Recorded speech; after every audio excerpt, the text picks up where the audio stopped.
तो हम लोग इस समय जो है सीटेट की ईवीएस पढ़ रहे हैं और ईवीएस के आपको 4-5 वीडियो मिल चुके हैं। आज एक बड़ी महत्वपूर्ण टॉपिक ईवीएस में लगभग प्रत्येक वर्ष सीटेट परीक्षा में से सवाल पूछे जाते हैं रोगों से संबंधित। चूँकि एक टॉपिक भी है आपकी एनसीईआरटी में क्लास 5th में, ये मच्छरों की दावत नाम से एक चैप्टर है जिसमें मच्छरों से फैलने वाले रोग और हम उससे कैसे बच सकते हैं इसके बारे में जिक्र किया गया है और मलेरिया के बारे में जिक्र किया गया है डिटेल में, इसलिए इससे संबंधित सवाल प्रत्येक वर्ष पूछा जाता है। अगर हम इस पर थोड़ा समय 10-15 मिनट लगा देंगे तो हमें जो है इस टॉपिक से हमारा कोई क्वेश्चन गलत नहीं होगा। तो चलिए देखते हैं, स्टार्ट करते हैं कि मच्छर से फैलने वाले रोग के बारे में जानकारी करते हैं। अब देखिए ज़रा कि मच्छरों से फैलने वाले रोग, वैसे तो आपकी जो आरटी में मच्छर द्वारा जो फैलने वाले रोग हैं वो 3 ही बताए गए हैं, मलेरिया, डेंगू और चिकनगुनिया। 3 ही रोग हैं और लगभग परीक्षाओं में हमने देखा है कि इन्हीं से संबंधित क्वेश्चन आते हैं घुमा फिरा करके। लेकिन एक रोग अपने यहाँ बहुत कॉमन है जो जापानी इंसेफ्लाइटिस, जो गोरखपुर में त्रासदी हर बार देखने को मिलती है, ये जो है बहुत ज़्यादा फैलता है, इसलिए इसको भी हमने सम्मिलित कर लिया है। तो यहाँ पर हम 4 रोगों के बारे में जानेंगे जो मच्छर जनित होते हैं, मच्छर जनित नहीं कह सकते, जिनके वाहक मच्छर होते हैं, या कह लीजिए कि मच्छर उनका कारण बनते हैं इन रोगों के फैलने का। तो जो पहला जो हमारा रोग है वो है मलेरिया। अब देखिएगा ज़रा कि मलेरिया जो है कौन फैलाएगा। ये एक मच्छर होता है, मच्छर की प्रजाति आपको याद कर लेनी है, मादा एनाफिलीज। तो मलेरिया जो रोग है उस रोग का जो कारण है, इसको समझिएगा, उस रोग का जो कारण है वो कारण तो है परजीवी प्लाज्मोडियम। परजीवी प्लाज्मोडियम के कारण ये रोग होता है, लेकिन इस परजीवी प्लाज्मोडियम को धारण करके मादा एनाफिलीज ही मलेरिया हमारे शरीर में पहुंचाता है, तब हमारे शरीर में रोग होता है। तो मलेरिया जो रोग है उसका कारण परजीवी प्लाज्मोडियम है, लेकिन परजीवी प्लाज्मोडियम का वाहक कौन होता है? मादा एनाफिलीज मच्छर होता है। अब इसमें जो है 2-3 चीज़ें और भी ध्यान रखनी है आपको कि जो मलेरिया की दवाई है बहुत प्राचीन समय से सिनकोना नाम के वृक्ष की छाल से बनाई जाती है। और पहले क्या करते थे लोग, इस सिनकोना वृक्ष की छाल को ही उबालकर पीते थे। अभी क्या है कि सिनकोना वृक्ष की छाल से कुनैन नामक दवा बनाई जाती है जो मलेरिया में यूज़ की जाती है। इसके अतिरिक्त जो है कई प्रकार के क्लोरोक्विन एक दवा आती है जो मलेरिया के लिए दी जाती है।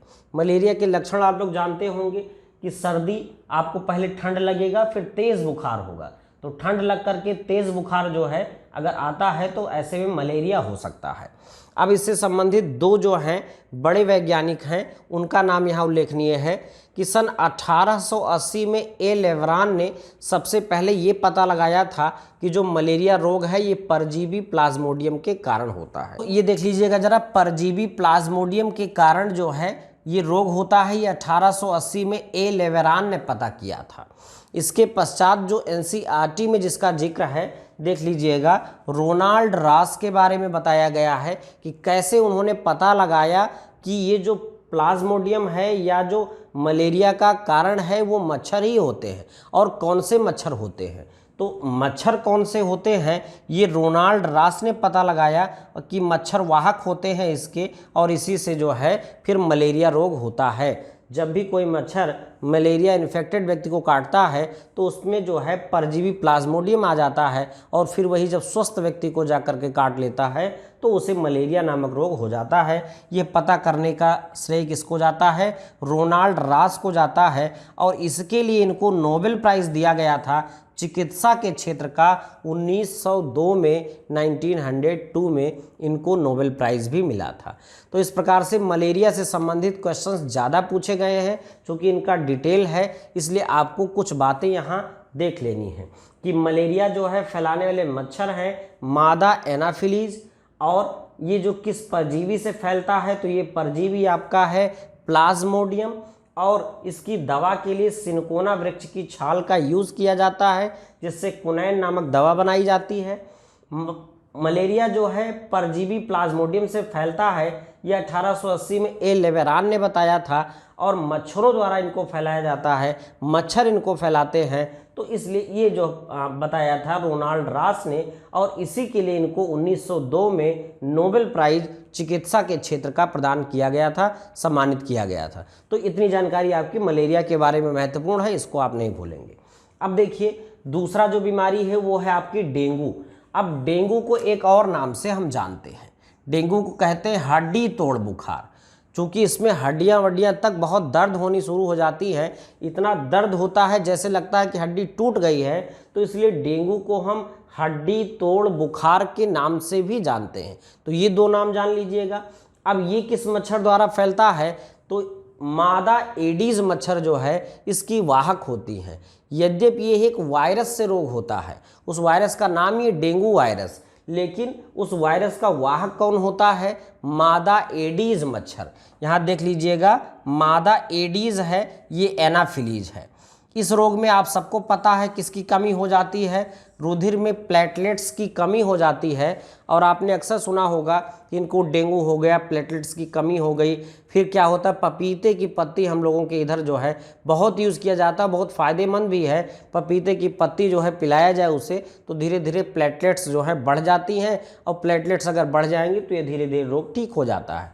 तो डेंगू मच्छर में इसको हड्डी तोड़ बुखार कहेंगे। मादा एडीज मच्छर इनको फैलाते हैं और इसमें प्लेटलेट्स की कमी हो जाती है, और इस कमी को दूर करने के लिए हम पपीते की पत्ती का प्रयोग अधिकतर मात्रा में करते हैं। इतनी बात आपको यहाँ जानना है। अब देखिए तीसरा जो रोग आपका है चिकनगुनिया। तो चिकनगुनिया जो है इसको हम जोड़ों का रोग कहते हैं। इसमें बुखार के साथ साथ जितने भी जॉइंट्स हैं हमारे उनमें बहुत दर्द होता है, इसलिए इसको हम जोड़ों का रोग भी कहते हैं। और ये भी किस मच्छर के द्वारा फैलाया जाता है, मादा एडीज मच्छर के द्वारा ये रोग भी फैलाया जाता है। अब आप चौथा रोग देखिए, जापानी इंसेफ्लाइटिस। आपको पता है कि जो जापानी इंसेफ्लाइटिस है, जिसको हम शॉर्ट फॉर्म में जेई भी बोलते हैं, इस जेई को हम एक नाम से और भी जानते हैं, उसको हम कहते हैं मस्तिष्क ज्वर। मस्तिष्क ज्वर, चूंकि ज्वर मस्तिष्क तक पहुंच जाता है, इसमें दो अंग प्रभावित होते हैं, एक तो आपका मस्तिष्क और दूसरा आपका स्पाइनल कार्ड, ये दोनों प्रभावित होते हैं। इसीलिए कभी कभी इस रोगी की मृत्यु भी हो जाती है और उसको लकवा भी हो सकता है, पैरालाइज भी हो सकता है। या ऐसे रोगी को क्या होता है, तेज़ बुखार तो होता ही है, इसके साथ साथ उसको झटके भी आते हैं, चूँकि मस्तिष्क से इसका संबंध होता है। तो जापानी इंसेफ्लाइटिस को हम मस्तिष्क ज्वर कह सकते हैं। अब ये मुख्यतः किस मच्छर द्वारा फैलाया जाता है, तो ये मादा क्यूलेक्स मच्छर द्वारा इस रोग को फैलाया जाता है, या कह लीजिए मादा क्यूलेक्स मच्छर इस रोग का वाहक है। अब देखिएगा आगे, इसकी शुरुआत, इस रोग की शुरुआत कहाँ से मानी जाती है, तो ये उत्तर प्रदेश के गोरखपुर जनपद को इसकी शुरुआत मानी जाती है। यहीं से जो है जापानी इंसेफ्लाइटिस स्टार्ट हुआ था। और इसके लिए उपाय क्या है, वैक्सीन इसकी बन चुकी है। तो जेई वैक्सीन जो है बच्चों को दी जाती है, एकल खुराक दी जाती है, एक बार जेई वैक्सीन बच्चों को दे दी जाती है, उससे बहुत हद तक जो है ये रोग नहीं होता है। ये इतनी जानकारी इसके बारे में आपको बहुत महत्वपूर्ण है जानना सीटेट परीक्षा के लिए। तो 4 रोगों के बारे में हमने जाना, मलेरिया, डेंगू, चिकनगुनिया, जापानी इंसेफ्लाइटिस। सबके आपको मच्छर किस मच्छर के द्वारा फैलते हैं ये याद रखना है, लक्षण क्या है, बचने के क्या उपाय हैं, और ये सारी चीज़ें जो रोनाल्ड रॉस और ए लेवेरान इनके बारे में, कुनैन के बारे में, ये सारी चीज़ें आपको याद रखना है। अब देखिए चूँकि ये चारों रोग, और भी रोग हैं, ऐसा नहीं कि मच्छर से और रोग नहीं होते। फाइलेरिया जैसे, फाइलेरिया रोग भी मच्छर के काटने के कारण ही होता है। वहाँ भी जो वाहक है वो भी मादा क्यूलेक्स मच्छर ही होता है, जिसको हम हाथी पाँव के नाम से जानते हैं उस रोग को। इसमें पैर के लिम्फ नोड्स जो होते, लिम्फ ग्रंथियाँ जो होती हैं, उसमें स्वेलिंग आ जाती है, तो वो अलग चीज़ है। यहाँ पर 4 रोग से आपका काम चल जाएगा। अब देखिए जब ये मच्छर से फैलते हैं तो जाहिर सी बात है कि मच्छरों को हमें रोकना है। अब मच्छर को हम कैसे रोकें, इसके लिए एनसीईआरटी में दिया गया है, कई बार सवाल पूछा भी गया है, और अक्सर आप लोगों ने प्रचार में भी जरूर सुना होगा, टीवी में इसके लिए प्रचार भी कराया जाता है कि मच्छर को कैसे रोकें। सबसे पहले कहा जाता है कि आप कहीं पर जल जमाव ना होने दें, आसपास के इलाके में, आसपास वातावरण में कहीं जल इकट्ठा ना होने दें। अब मान लीजिए कोई गड्ढा है तो आप उस गड्ढे को भर दीजिए, भर देंगे तो वहाँ जल इकट्ठा नहीं होगा, क्योंकि अगर जल इकट्ठा होगा तो वही मच्छर जो हैं अंडे देते हैं उसी में, तो वहाँ से मच्छर ज़्यादा जनरेट हो जाते हैं, पैदा हो जाते हैं। तो कहीं पर भी जल जमाव नहीं होने देना है, जितनी अपनी क्षमता हो उतने गड्ढों को कम से कम भर दिया जाए। दूसरा, आपको बताया जाए कि भाई मच्छरदानी का प्रयोग करें। आप सबसे सुटेबल चीज़ है कि मच्छरदानी का प्रयोग करें। अगर आप मच्छरदानी का प्रयोग करते हैं तो मच्छर उसमें घुस करके आपको नहीं काट पाएंगे, तो आपके इन रोगों से आपका बचाव हो जाएगा।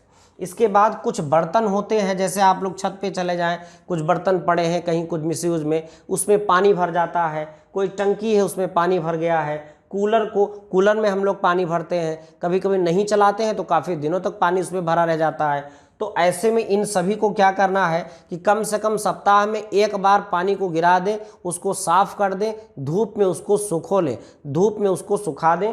तो इस तरह से इनको पानी का बर्तन, टंकी, कूलर आदि जहाँ भी पानी इकट्ठा हो रहा है उसको आप साफ सफाई उसकी करते रहें, निरंतर उसके पानी को चेंज करते रहिए और उसको धूप में सुखाते रहिए। तो एक आपके लिए ये एहतियात बरतना है। और अगला जो है गड्ढों में भरे पानी। अगर कहीं ऐसा गड्ढा है जिस गड्ढे को आप भर नहीं सकते हैं, यानी वहाँ पानी इकट्ठा ही होना है, तो पानी इकट्ठा ही होना है, तो ऐसे में उस पानी में मिट्टी का तेल छिड़क दें। मिट्टी का तेल छिड़क देने से क्या होगा ये आप मुझे पता करके बताइएगा कि मिट्टी का तेल अगर छिड़क दिया जाता है तो इससे क्या होता है, क्यों जो है मच्छर वहाँ पनप नहीं पाते हैं, ये आप लोग कमेंट करके बताइएगा। बहुत महत्वपूर्ण सवाल है, कई बार पूछा गया है। तो गड्ढों में भरे पानी में मिट्टी का तेल क्यों छिड़का जाता है, इसका उत्तर आप मुझे देंगे कमेंट बॉक्स में। इतनी बात जो है आपको समझ में आ गई होगी। तो इस प्रकार हम लोगों ने मच्छर जनित रोग देखे। अब आप देख लीजिए कुछ पोषण संबंधी रोग और कुछ मक्खियों द्वारा फैलने वाले रोग। ये कभी कभी परीक्षाओं में पूछ लिए जाते हैं। इसमें ज़्यादा डिटेल नहीं किया गया है, सिर्फ सीटेट को बेस मान करके ये वीडियो बनाया गया है, इसलिए बहुत डिटेल नहीं किया गया है। तो आप इसको ज़रा ध्यान से देखिए कि पोषण संबंधी, पोषण से आपको पता है कि हम लोग जो डाइट लेते हैं, जो भोजन लेते हैं, वो एक निश्चित अनुपात में हमारे शरीर में जाना चाहिए। भोजन में आप जानते हैं कार्बोहाइड्रेट भी हम लेते हैं, वसा भी हम लेते हैं, प्रोटीन भी हम लेते हैं, कुछ विटामिन्स भी लेते हैं, खनिज लवण की हमारे शरीर को आवश्यकता होती है, जल की आवश्यकता होती है, फाइबर की आवश्यकता होती है। सबके अलग अलग रोल हैं। हमें पता है कि कार्बोहाइड्रेट से हमें ऊर्जा प्राप्त होती है, वसा जो है वसा से ज़्यादा ऊर्जा थोड़ी प्राप्त होती है, और जो प्रोटीन होता है वो हमारे शरीर में क्या करता है, मरम्मत का कार्य करता है। तो जो प्रोटीन होता है वो प्रोटीन क्या करता है, हमारे शरीर में मरम्मत का कार्य करता है, रिपेयरिंग का कार्य करता है। उसी प्रकार से विटामिन से हमें कोई ऊर्जा तो नहीं मिलती है, लेकिन अगर किसी विटामिन पर्टिकुलर विटामिन की कमी हो जाती है तो उससे संबंधित कोई ना कोई रोग हमें हो जाता है, जिसको हम हीनता जन्य रोग कहते हैं। तो चलिए कुछ रोगों के बारे में जान लेते हैं। जैसे पहला रोग हमने आपको लिखा है एनीमिया। तो एनीमिया रोग से आप परिचित होंगे। एनीमिक जो रोग होते हैं उनके शरीर में कहा जाता है कि ब्लड की कमी हो गई है। तो इसी एनीमिया को एक दूसरे नाम से भी हम जानते हैं, जिसको हम कहते हैं रक्ताल्पता। रक्त की अल्पता यानी रक्त अल्प हो गया है। अब इस रक्ताल्पता का कारण क्या है और इसमें हमें क्या क्या खाना चाहिए जिससे ये रोग दूर हो जाए। अब देखिए इस रक्त में क्या होता है कि हीमोग्लोबिन एक वर्णक पाया जाता है। यही हीमोग्लोबिन जो है पूरे शरीर में ऑक्सीजन का संवहन करता है और कार्बन डाइऑक्साइड का। तो इस हीमोग्लोबिन में जब कमी हो जाती है तो उसको कहा जाता है कि इनको रक्ताल्पता या एनीमिया की बीमारी हो गई है। अब ऐसे में क्या होता है, आपको पता है कि हीमोग्लोबिन में एक धातु पाई जाती है, उस धातु का नाम है आयरन। तो आयरन की भी कमी कह दिया जाता है कभी कभी। तो रक्ताल्पता में हीमोग्लोबिन या आयरन की कमी हो जाती है। और आपको पता है विटामिन B6, चूंकि विटामिन B6 जो है हीमोग्लोबिन के निर्माण में मदद करता है, इसका मतलब जरूर है कि विटामिन B6 की कमी आप में हुई है। इसमें कई फैक्टर काम करते हैं, विटामिन B6 भी है, फोलिक एसिड भी है और आयरन से जो भरपूर चीज़ें हैं वो, ये तीनों मिल करके तब जो है हीमोग्लोबिन का निर्माण करते हैं। तो इन सबकी कमी जाहिर सी बात है कि हो गई है। तो आयरन की कमी कहा जाए या हीमोग्लोबिन की कमी कहा जाए, जब हमारे शरीर में हो जाता है तो एनीमिया रोग हो जाता है और उसको हम एनीमिक पर्सन बोल देते हैं। उसकी आंखें थोड़ी येलो हो जाती हैं, पीली हो जाती हैं। कभी कभी देख करके हम जान जाते हैं कि आपको पीलिया हो गया है या एनीमिया हो गया है, खून की कमी हो गई है। अगर किसी व्यक्ति को एनीमिया है तो कई बार पूछा गया, एनसीईआरटी में चूँकि दे भी दिया गया है, तो उसको डॉक्टर क्या प्रिस्क्रिप्शन देंगे। गुण बहुत अच्छा होता है, आंवला का वो प्रयोग करें और हरी साग सब्जियाँ जितना भी ज़्यादा है प्रचुर मात्रा में खाएं। तो यहाँ से कई सवाल आता है कि कोई किसी बच्चे का नाम दे दिया कि वो बच्चा है जो गुड़ नहीं खाता, आंवला नहीं खाता, हरी सब्जियां नहीं खाता, उसे कौन सा रोग होने की संभावना है, तो एनीमिया हो जाएगा। या ऐसे पूछा जा सकता है कि कोई एक बच्चा है, बीमार है, डॉक्टर के पास गया है और डॉक्टर ने उसे गुड़, आंवला और हरी सब्जियां खाने के लिए कहा है, खूब खाने के लिए कहा है, तो उसे कौन से रोग होने की संभावना है, तो हम जान जाएंगे एनीमिया। कई तरह से पूछता है, तो एनीमिया का शॉर्ट मतलब जान ली, रक्ताल पता, हीमोग्लोबिन की कमी, आयरन की कमी और ये विटामिन B6 की कमी के कारण और फोलिक एसिड की कमी कारण होता है। इन सब की पूर्ति के लिए हमें गुड़, आंवला और हरी सब्जियों का सेवन पर्याप्त मात्रा में करना चाहिए, और अगर आप ऐसा करते हैं तो जल्द ही आपके शरीर में जो हीमोग्लोबिन की कमी है वो पूरी हो जाएगी। अब दूसरा एक देखिएगा, यहाँ एक रोग लिखा हुआ है क्वाशियोरकर। क्वाशियोरकर रोग जो है वो होता है बच्चों में प्रोटीन की कमी के कारण। जब प्रोटीन की कमी हो जाती है तो ये रोग हो जाता है क्वाशियोरकर। और आपको पता है कि प्रोटीन हमें कहाँ से मिलता है, दूध हो गया, अंडा हो गया, पनीर हो गया, ये सब प्रोटीन के मेन स्रोत हैं। इसके अतिरिक्त आपको पता है कि सोयाबीन में भी अच्छी खासी प्रोटीन पाई जाती है, तो यहाँ पर हम सोयाबीन भी लिख सकते हैं कि सोयाबीन का भी प्रयोग किया जा सकता है, इसमें भी अच्छी प्रोटीन होती है। ऐसे मूंगफली है उसका भी प्रयोग, लेकिन दूध, अंडा, पनीर इन सब का यूज़ जो है ज़्यादा होता है, तो अगर बच्चों को इन सब का यूज़ कराया जाए तो प्रोटीन की कमी नहीं होगी। और आप एक चीज़ याद रखिए कि प्रोटीन की कमी से क्वाशियोरकर नामक बीमारी बच्चों में हो जाती है। अब कुछ विटामिन से संबंधित जो बीमारियां हैं, जो विटामिन की कमी हो जाती है। विटामिन यद्यपि जो है हमें कोई शरीर में ऊर्जा नहीं प्रदान करते, लेकिन अगर इनकी पर्टिकुलर किसी विटामिन की कमी होती है तो शरीर कोई ना कोई रोग से ग्रस्त हो जाता है। तो हमें ये जानना है कि किस विटामिन की कमी से कौन सा रोग हो जाता है। आपको सबको पता है, एक बार रिवीजन की ज़रूरत है कि जो रतौंधी रोग होता है, तो रतौंधी सबको पता है किस विटामिन की कमी के कारण होता है, ए विटामिन। विटामिन ए की कमी के कारण कौन सा रोग हो जाता है, रतौंधी रोग हो जाता है। दूसरा आपका लिखा है बेरी। तो बेरी में क्या करते हैं कि हम लोग जनरली जानते हैं कि विटामिन बी की कमी से, तो बी का एक ग्रुप है विटामिन बी कॉम्प्लेक्स, उसमें अलग अलग भी अब पूछा जाने लगा है। तो आप जानिएगा कि बेरी जो रोग होता है वो विटामिन B1 की कमी से होता है। अब दूसरा देखिए जरा, एक रोग है कीलोसिस ऐसा रोग है जिससे हमारे होंठ किनारे कोण जो हैं ये फटने लगते हैं। तो कीलोसिस जो बीमारी होती है वो किस विटामिन की कमी के कारण होती है, B2 की कमी के कारण होती है। फिर एक विटामिन है B3, अगर B3 की कमी हो जाए तो बांझपन का रोग हो जाता है। इसके अतिरिक्त देखिए आप पेलाग्रा, तो पेलाग्रा एक बीमारी है, ये विटामिन B5 की कमी से हो जाता है।